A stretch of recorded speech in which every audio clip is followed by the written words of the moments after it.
இப்போ 2 power 60 plus 2 power 60 இதோட answer என்ன அப்படின்னு நீங்க பார்த்தோன்னே ஆன்சர் பண்ணிடலாம். நான் வந்து டக்குன்னு என்ன தோணும், ஆப்ஷன்ல ஒருவேளை 2 power 120 இருந்தா இது ஆன்சரா இருக்குமோன்னு தோணும்.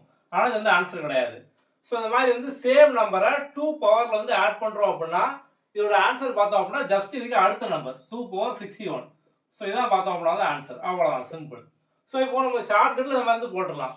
நம்ம வந்து ப்ரொசீஜர் படி பண்ணணும் அப்படின்னா இப்போ 2 power 60 plus 2 power 60 ஒரு 2 power 60 காமனா வந்து வெளியே எடுத்துடலாமா? எடுத்துட்டோம் அப்படின்னா இது என்ன ஆகும்? இது 1 ஆயிரும், இது 1 ஆயிரும். ஸோ 1 plus 1 ஆவது ஆயிரும். அப்போ 2 power 60 into 2 அப்படிதான் 1 plus 1 அப்படிங்கிறது 2. ஓகே. ஸோ இப்போ நம்ம மேலே பவர்லாம் எதுவுமே இல்லை அப்படின்னாலும் 1 வந்து போட்டுக்கலாமா? ஏன் அப்படின்னா 1 போட்டாலும் போட்டாலும் சேம் வேல்யூ தான். அதனால தான். ஓகே. இப்போ நமக்கு இன்னொரு ஃபார்முலா தெரியும். a power m into a power n. a power m into a power n.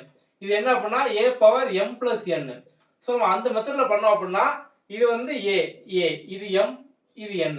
அப்போ a power m plus n 60 plus 1 அப்போ 61. a அப்படிங்கிறது 2. அப்போ 2 power 61.